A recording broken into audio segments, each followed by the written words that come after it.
Hello dear bright learners, आज हम करने वाले हैं exercise based on subject verb agreement. तो अगर आपने वो चैप्टर नहीं पढ़ा है तो आपको जाकर के पढ़ लेना चाहिए। वीडियो इसी चैनल पर अवेलेबल है। स्टार्ट करते हैं। सबसे पहले आप देखिए, हो सके तो इस पूरी शीट का एक स्क्रीनशॉट ले लीजिए और एक पेपर पे सभी के नंबर वाइज सही आंसर्स लिख लीजिए और बाद में उससे मैच करिए। जब आप ऐसा कर लें तो दोबारा वीडियो को स्टार्ट कीजिए और उससे मैच करिए कि आपके कितने आंसर्स सही हैं। So let's begin. Everyone has और हैव सबमिटेड हिज और हर असाइनमेंट। सो एवरीवन के साथ क्या लगेगा? हमने देखा था कि indefinite singular pronouns take singular verbs, तो एवरीवन के लिए यूज करेंगे has. Everyone has submitted his or her assignment. Each of the citizens dash responsible for electing a right leader. फिर से वही each singular distributive singular indefinite pronoun और इसके साथ भी हम यूज करेंगे is। यहाँ पे citizens से कंफ्यूज नहीं होंगे। जब each आ गया है तो each के अकॉर्डिंग सिंगुलर वर्ब को यूज किया जाएगा और सेंटेंस हो गया each of the citizens is responsible for electing a right leader. Either Radhika or her friends dash going to organize the party.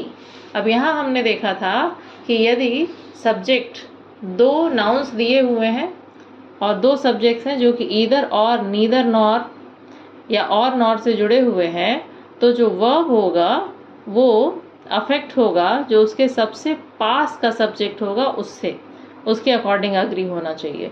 तो सब्जेक्ट वर्ब के सबसे पास दिया हुआ फ्रेंड्स जो कि प्लूरल है, यानी वर्ब भी हमारी हो जाएगी प्लूरल। तो हो जाएगा either Radhika or her friends are going to organise the party. फिर neither my brothers nor my father dash going to by the car.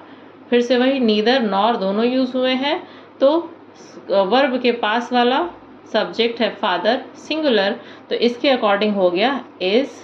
Neither my brothers nor my father is going to by the car.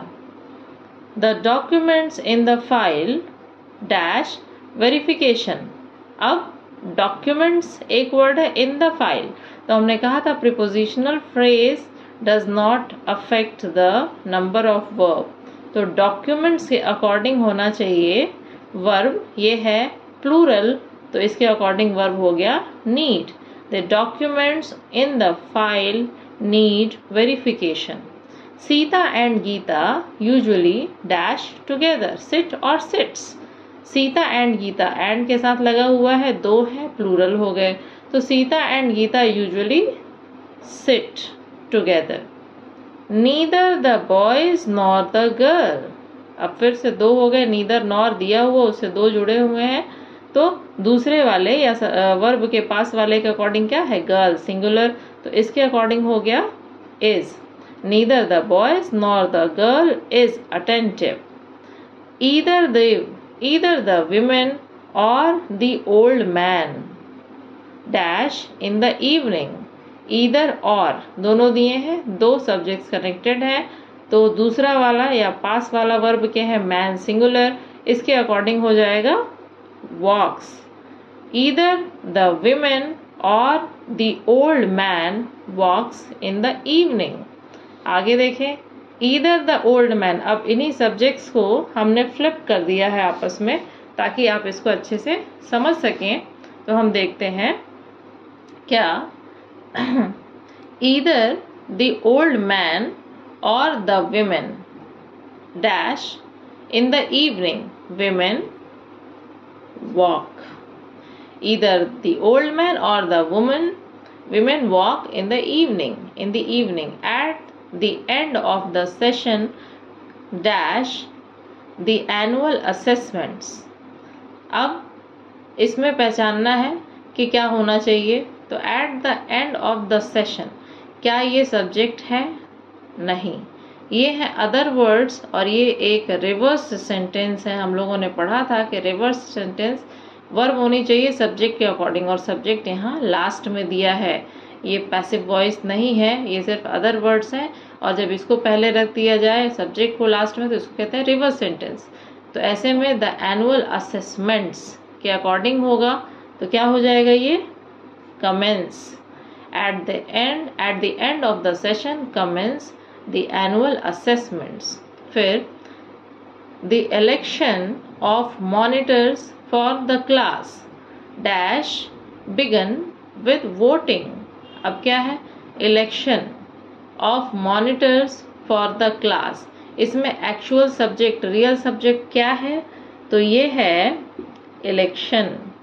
ये हो गया आपका prepositional phrase, ये भी तो इसके according नहीं अफेक्ट होगा वर्ब, वर्ब होगा, इससे अग्री करना चाहिए वर्ब। इलेक्शन है सिंगुलर, तो वर्ब भी होगी सिंगुलर और हो जाएगा the election of monitors for the class has begin with voting. The annual assessments, अब इसी जो रिवर्स सेंटेंस था, अब ये ठीक सेंटेंस लिखा हुआ है, तो क्या हो गया, the annual assessments commence at the end of the session. आगे Suruchi as well as her friend, तो सुरुचि सब्जेक्ट है, सिंगुलर है, तो इसके अकॉर्डिंग क्या होना चाहिए, इज। तो Suruchi as well as her friend is going to attend the webinar. यहाँ तक हमने देखा। अब एक लास्ट सेंटेंस, इसका आंसर आप कमेंट सेक्शन में बताएंगे, जो कि है both of my friends dash decided to prepare for NEET. तो ये थी हमारी एक्सरसाइज सब्जेक्ट वर्ब एग्रीमेंट पे। होप आप सबों को समझ में आई होगी। So keep learning.